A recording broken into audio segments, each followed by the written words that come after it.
Es esmu Ilona Romule, es nāku no mākslinieku ģimenes. Man tēvs ir kokteļnieks bijis, un mamma gleznotāja, vecākā māsa grafiti. Tad man likās, ka tas porcelāna variants saliek visus tās mākslas veidus vienā. Balts porcelāns, kas ir tā kā, balta lapa, bet 3 dimensiju. Porcelānu var visādi, var no plastiem celt, var virpot arī, bet es izmantoju porcelāna rūpnīcisko procesu, bet taisu viņu radošā veidā.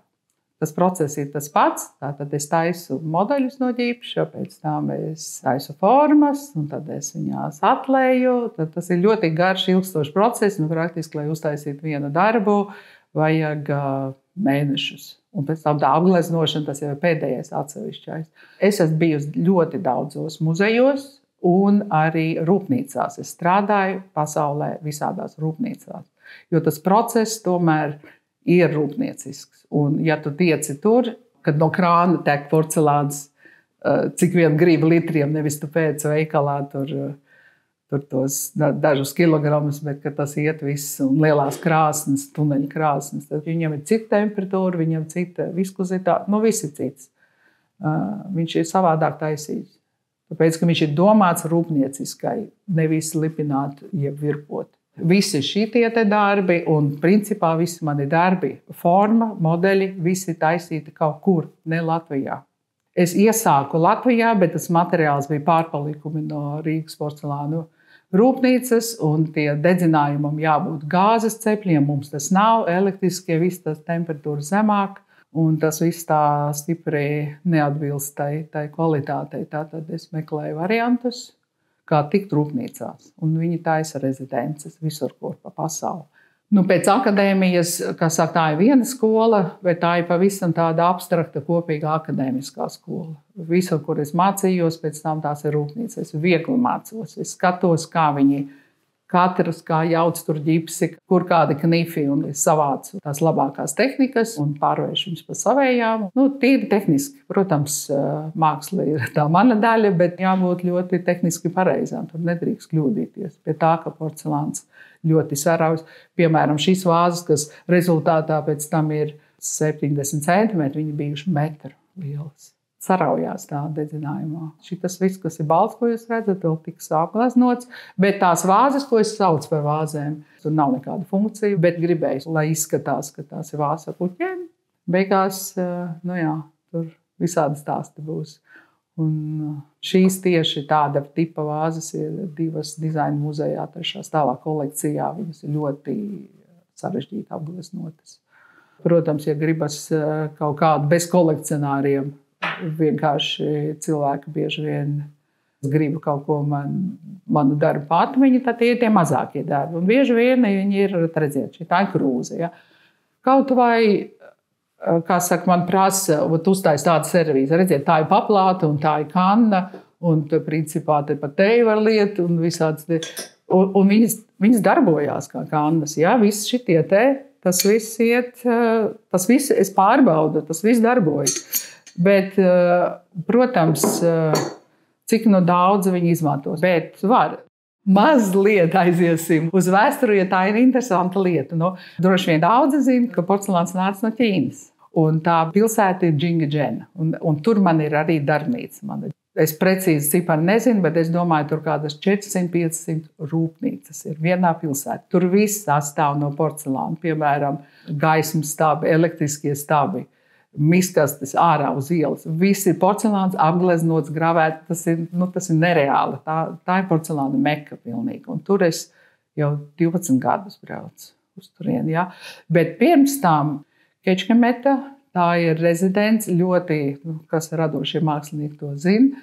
Tā ir viena no vecākām Eiropā. Un tur ir rezidents, bet viņiem ir rūpnieciskais porcelāns un visi cepļi. Tātad tie, piemēram, šie te darbi, izņemot šito vislielāko, kas ir taisīts Ķīnā, visi pārējie ir Ungārija. Un porcelāns ir tikai balts, un glazūra viņam ir viena, caurspīdīga. Jeb vispār nē. Pat cik es taisu skulptūrālas lietas, kā tikko tu noglazē skulptūrālas, tur, kur ir šeit, kur ir sejas, ja, redziet, viņas ir neglazētas. Pārējais ir glazēts. Glazē tikai tādēļ, lai pēc tam var apgleznot.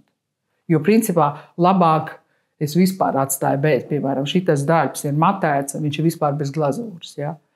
Tā kā viņš uzreiz izskatās vairāk pēc mākslas. Es uzskatu, ka viņi uzreiz tie darbi kļūst par traukiem. Kaut vai viņi nav ne praktiski nekas, bet kā tikko glazēts, viņš zaudē to māksliniecisko. Tas narratīvais stāsts būs noteikti apgleznošanā. Un es teikšu tā, ka es vairāk pazīstam esot to īpašo apgleznošanu punktiņiem, miljards ar punktiņiem, un tur nedrīkst kļūdīties, un tā ir tāda vairāk mēnešu darbs. Katram priekšmetam, katrai atsevišķai daļai ir forma uztaisīta. Tas nav tā, ka tas ir viena. Un šeit ir daudz formu, bet viņas var atkārtoties. Te daži tā sejas, piemēram, atkārtojas, un es varu salikt, pielikt klāt tās pašas detaļas, un, piemēram, šeit šitā ir krūze, ja? Un viņa beigās ir apgleznot. Šeit ir figuratīvs, un tad šeit ir sieviešu, un tad tas pats iet uz tāds variants. Ja? Un lūdzu, šeit ir arī suņu tās pašas galvas. Tātad es uztaisot tās formas, un Ungārijā, kur ir mana Kečkemetā, mana galvenā darbnīca, un man vesela istaba ir ar formām, kuras es montēju atkarībā no tā, ko es gribu uztaisīt. Es uztaisu jaunas lielās formas pamatu, un tad es tās detaļas izmantoju gadiem ilgi. Jo neskatoties uz to, ka tas ir liešanas process, it kā rūpniecisks, liekas, ka var atkārtot. Principā es neatkārtoju nevienu darbu. Šitie ir tā kā viena tipa darbi, bet viņi ir pilnīgi dažādi. Un apgleznojums padara to vēl dažādāku. Samontēt no detaļām šitādu vienu tādu mudžekli ir nedēļa. Tas ir ļoti, ļoti lēns process, un liekas, ka bieži vien cilvēki domā, atliec. Viņi neskatās, viņi pat nevar saprast, ka tik sarežģīti atliec, ka domā, jābūt, ka tā ir produkcija. Nē, tas vienkārši process ir rūpniecisks, bet tālāk ir salikts. Es taisu tos darbus kaut kur citur un vedu atpakaļ baltus. Un mājās es apgleznoju. Tad jau man aiziet daudz vairāk laika, un kur es varu gleznot mierīgi. Un es taisu vienu komplektu. Es nekad netaisu vienu darbu. Pat cik es uztaisu to pamatu, to vāzi, ja? Teiksim šeit, ja mēs runājam par tām vāzēm, tās pamatpriekšmets. Un šeit ir otrs pamatpriekšmets, un tad tos, redziet, vairāki komplekti. Tad man ir galva komplekti, tad man tie suņi, tad man ir rozes, visādas čirkas. Un tos es varu izmantot pēc tam mūžīgi. Kaut kādi jau bija uztaisīti pagājušajā gadā, es viņus pievienoju. Tāpēc es mēģinu strādāt vienās proporcijās, un ka tās savienojuma vietas ir apmēram līdzīga diametra, ka tur var variēt un izmantot iepriekšējās formas. Bet tā ir 2-3 mēneši, lai uztaisītu, bet tad ir uzreiz sērija, jo tā ir viena krāsnes, kur ir vairāk, sērija tādā ziņā, ka tur ir viena tipa darbi, bet nekas neatkārtojas. Visi darbi ir pilnīgi unikāli. Un pēc tam arī apgleznojums. Pārsvarā keramiķi no malkas cepļiem gaida tādus foršos rezultātus, ka tur kaut kā glazūra tecēs.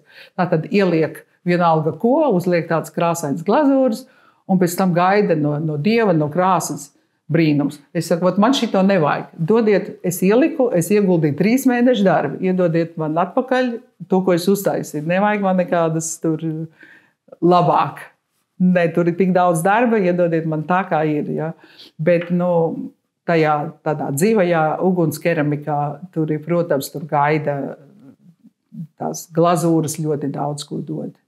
Turpat forma nav tik svarīga, cik tas ir dedzinājuma process. Mans iedvesmas avots praktiski no paša sākuma līdz šai baltai dienai, tas ir ceļošana pirmkārt. Esmu bijusi 90 pasaules valstīs. Un es tiešām nevis pa tādiem dārgiem kurortiem, bet es lienu visur, kur un okeānā iekšā un vulkānos 2 metru attālumā no lavas. Ļoti. Man interesē dažādas kultūras, un es visu tās austrumu valstis es izceļojos, Vietnamu, Indonēziju, bet tā, ka džungļos, un tie stāsti ir no turienes, protams, bet arī sapņi. Vispār pirmā ideja, viņa var būt vienalga, kur kaut kādu mākoņu salikumu plaisas asfaltā. Tas ir visiem izklausās jocīgi arī man pašai, jo man pirmā skice ir tieši tas kaut kāds siluets no ēnām. Un pēc tam no viņiem rodās tas ļoti tāds jau atpazīstams. Viņš nav abstrakts. Viņš ir ļoti figuratīvs, un tur visas proporcijas ir anatomiskas. Ja? Pirmās līnijas ir ļoti vienkārši kustība. Keramiķi, kā mēs vienmēr runājam, ir ļoti apvienoti droši vien ar to uguni, ar to krāsni. Tāpēc, ka no citām mākslas nozarēm es nekad neesmu redzējis, ka tik daudz kopīga un ka visi sanāk, un tā ir tava ģimene. Tu vari satikties praktiski tikko, un tu uzreiz vari palikt pie tiem cilvēkiem, tu vari braukt. Mums ir kopīgie čati, kur tu vienkārši uzraksti, es braucu uz to valsts, un tev uzreiz tur salēc 20 cilvēki, ka es tev parādīšu to. Es to zinu tikai par keramiķu sabiedrību. Braukājot pa tiem simpozijiem rezidencēm, tie paši pārsvarā cilvēki, kas brauc visur, kur. Un tad beigās tas aizveda mani uz to pašu vietu, kur Pēters bija biedrs, tā ir Startautiskā akadēmija keramikas, kas atrodas Ženēvā, un katrus 2 gadus viņiem notiek kongresi dažādās valstīs. Un tur tas kongress viss saistīts ar keramiku. Tātad es iestājos kā biedrs, jau vairāk kā 20 gadu, 2001. gadā es iestājos. Tātad es varu skaitīt, cik es esmu biedrs, un beidzās ar to, ka es biju arī valdē. Tad šeit ir redzami tie baltie darbi, tie speciāli atvesti no manas darbnīcas uz izstādi, kas būs jūnijā. Tā ir par formveidi, jo pagājušajā gadā bija par apleznošanu, tagad ir par formveidi, tāpēc es viņus izvēlējos vēl neapgleznotus, ka, lai redz tās tīrās formas. Jā, protams, tā ir mana absolūtā mīlestība porcelāns.